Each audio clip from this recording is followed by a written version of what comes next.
हम हरिंदर मिश्रा के घर जाते थे काम करने, उनका मेहरारू के फारिश मंडल हगल मतलब कर जाते नदी राती के 10 बजे राती के बोला हरिंदर मिश्रा हमके ले गए ना।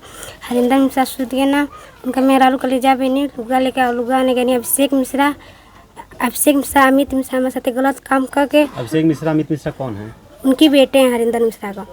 गलत काम करके हल्ला करे लगनी, मार के चूर चूर कर खरीदे देना लोग। उजा से गए मुन्नी देवी घर है। मुन्नी देवी कौन है? भरबलिया के रहने वाले हैं। उनके पास कैसे गई आप? हम डर के मारे चले गए उनके पास। तो अमित मिश्रा अभिषेक मिश्रा गए मुन्नी देवी के पास चक्कर लेकर हमको बैठाए। मुन्नी देवी कहीं बैठ जाओ बहनी, अपने घर जा रही हो। मुन्नी अभिषेक मिश्रा अमित मिश्रा हमको ले जाकर बिहार में छोड़ दे। हम पढ़े लिखे नहीं हैं, हम वापस नहीं, हमारे पापा भैया घर लेकर आए हमको। कितने साल बाद आप घर आई हैं? 1.5 साल बाद। क्या चाहती हैं? हमको इंसाफ चाहिए। क्या आपके पिता और आपके भाई आपको मारते पीटते भी थे? नहीं, हमारे भैया मेरे पापा नहीं पीटते थे। क्या आप सोच रहे हैं कि हमारे देश की पुलिस सिर्फ फिल्मों में ही चमत्कारी जांच करती है? नहीं, यूपी पुलिस ने ऐसा कारनामा किया है कि सच में आपको फिल्मी कहानी पर भी शक हो जाएगा। महाराजगंज की पुलिस ने 1.5 साल पहले एक 13 साल की बच्ची के गायब होने पर उसके पिता और भाई को जेल भेज दिया। वजह ऑनर किलिंग। लेकिन असली फिल्म तो अब शुरू होती है। जी हाँ, वो मरी हुई लड़की जिंदा लौट आई, और जिंदा क्या लौटी, एकदम शादीशुदा और मां भी बन चुकी। लगता है मौत के बाद शादी बच्चे का नया ट्रेंड शुरू हो गया है। ग्राम पोखर भिंडा के रहने वाले हैं। क्या नाम है? संजय दुसाद। क्या हुआ था विगत माह 2023 में जून में आप अपनी बेटी की हत्या के आरोप में जेल गए थे? क्या कुछ घटना है और आपकी बेटी आपके साथ है? क्या कुछ पूरा हुआ था? जो है ये जो हमारी बेटी है उनके घर काम करती थी, जो हरिंदर मिश्रा के घर काम करती थी। कहाँ के रहने वाले हैं? ये पोखर भिंडा के हैं। उनके घर काम करती थी, बराबर बुलाते थे और उसके बाद ले जाते थे। रात को जो है एक दिन ले गए और उसके बाद उसी रात को हमारी बेटी जो है उसी दिन से निपत्ता हो गई। उसके बाद जो है मैं बाहर था, मैं सुना तो आया, चारों तरफ खोजा रिश्तेदारों में हर जगह नहीं। जब बेटी मिली तो मैं गुमशुदगी के रिपोर्ट लिखाया। जब रिपोर्ट लिखाया तो जो है 363 धारा उन लोगों के ऊपर, हरिंदर मिश्रा के जो है लड़के के ऊपर लगा था। कौन सा थाना है आपका? घुघली। फिर तो 363 धारा लगा था। उसके बाद नीरज राय यस्सू ने बराबर हमको बुलाते थे थाने पर पूछ जांच करने के लिए। अचानक बुलाए, उसी दिन जो हमको अरेस्ट कर लिए। जब अरेस्ट कर लिए बहुत मारे हमको, बहुत मारे।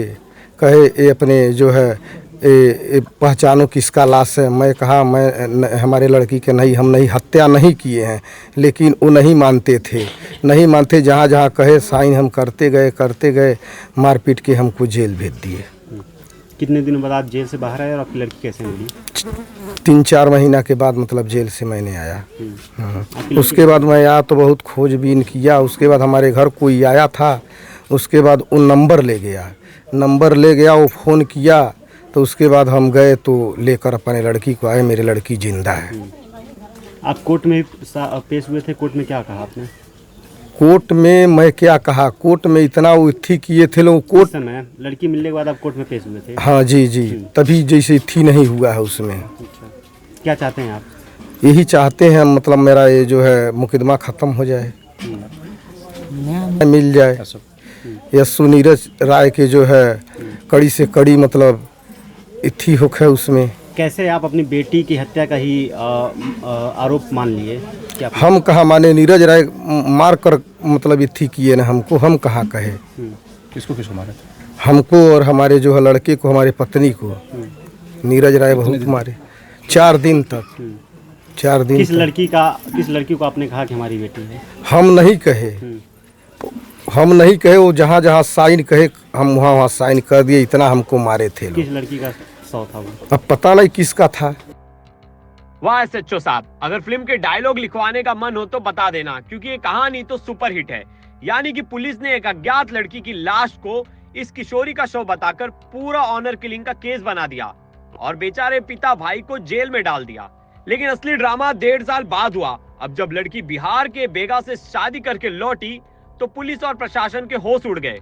ये डबल रोल तो नहीं, पर एक मरी हुई लड़की वापस आ गई एकदम नाटकीय अंदाज में।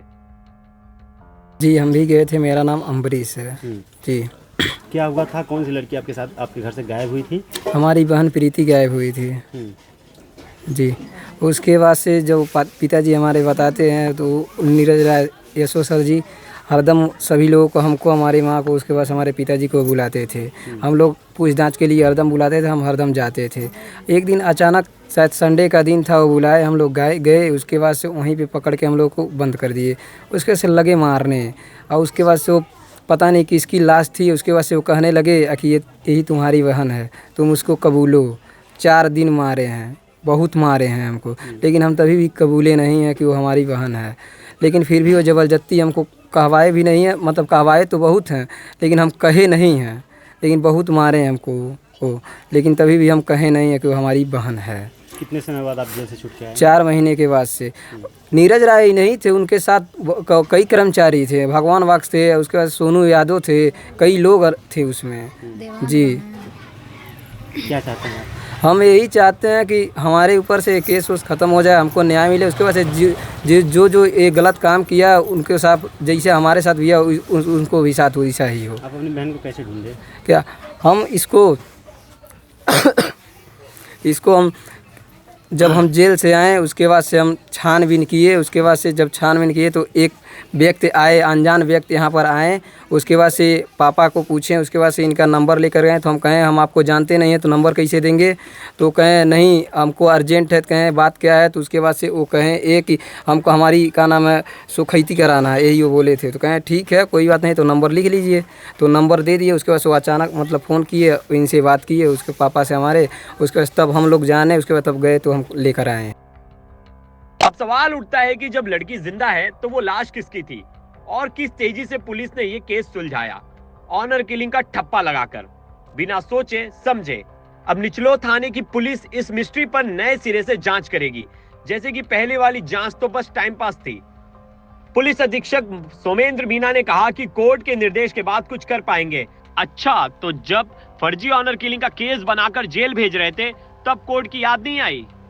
अब पिता भाई बाहर हैं, लेकिन क्या उन बेचारों को जेल में बीते 1.5 साल का हिसाब किताब मिलेगा या फिर ये केस भी अनजान लड़की की लाश की तरह दफन हो जाएगा?